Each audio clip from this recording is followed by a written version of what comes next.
Hello दोस्तों, मैं हूं मिराज सर और स्वागत करता हूं आपका मिराज सर की क्लास में। दोस्तों, जैसा कि हम लोगों ने पिछली वीडियो में पढ़ा था आईवीपी का first part use of has और हैव के साथ टू का यूज। ठीक उसी तरह से आज हम लोग पढ़ेंगे यूज ऑफ हैड के साथ टू का यूज हैड, जो कि हम लोग पास्ट फॉर्म में यूज करते हैं। प्रेजेंट फॉर्म में हैज और है, इसका पास्ट होता है हैड। तो यूज ऑफ हैड टू के बारे में हम लोग पढ़ेंगे इस आईवीपी के सेकंड पार्ट में।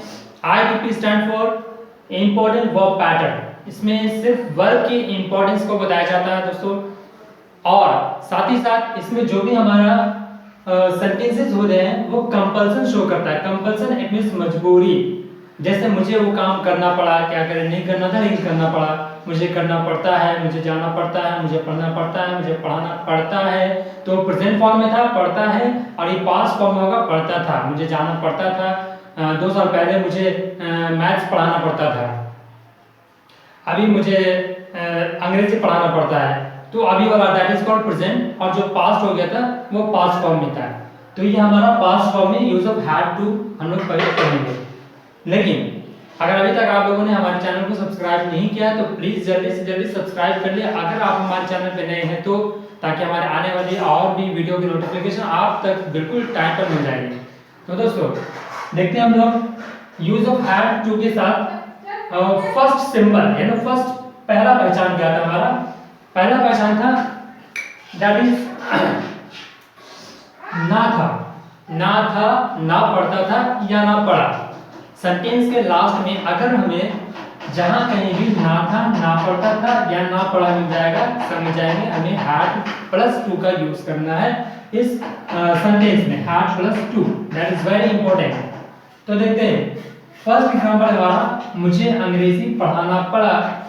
मुझे अंग्रेजी पढ़ाना पड़ा, नहीं पढ़ाएंगे तो काम नहीं पढ़ाते तो काम चलता ही नहीं, मुझे पढ़ाना पड़ा, दैट इज माय कंपल्सन, ये मेरी मजबूरी है, मुझे अंग्रेजी पढ़ाना पड़ा।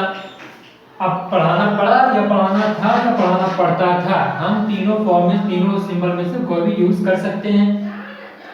तो मुझे अंग्रेजी पढ़ाना पड़ा, सब्जेक्ट के अनुसार हम सबसे पहले यहाँ पे स्ट्रक्चर के अनुसार सबसे पहले सब्जेक्ट लिख देंगे आई, उसके बाद हैड, उसके बाद टू, उसके बाद टीच, उसके बाद इंग्लिश। तो I had to teach English, मुझे अंग्रेजी पढ़ाना पड़ा, I had to teach English. मुझे वहां जाना पड़ा, I had to go there, मुझे वहां जाना पड़ता था, I had to go there.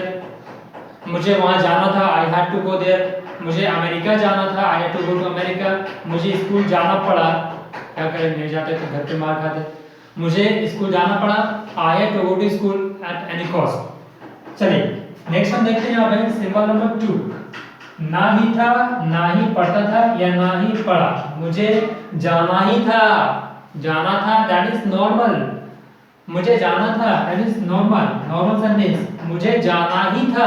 अब यहाँ पे थोड़ा सा प्रेशर लग जाता है, मुझे जाना ही था या जाना ही पड़ता था या जाना ही पड़ा। एक हम यहाँ पे एग्जांपल देखते हैं, मुझे कभी ना कभी यूट्यूब पर पढ़ाना ही था। मुझे कभी न कभी यूट्यूब पर पढ़ाना ही था, कभी न कभी तो वो दिन आना ही था।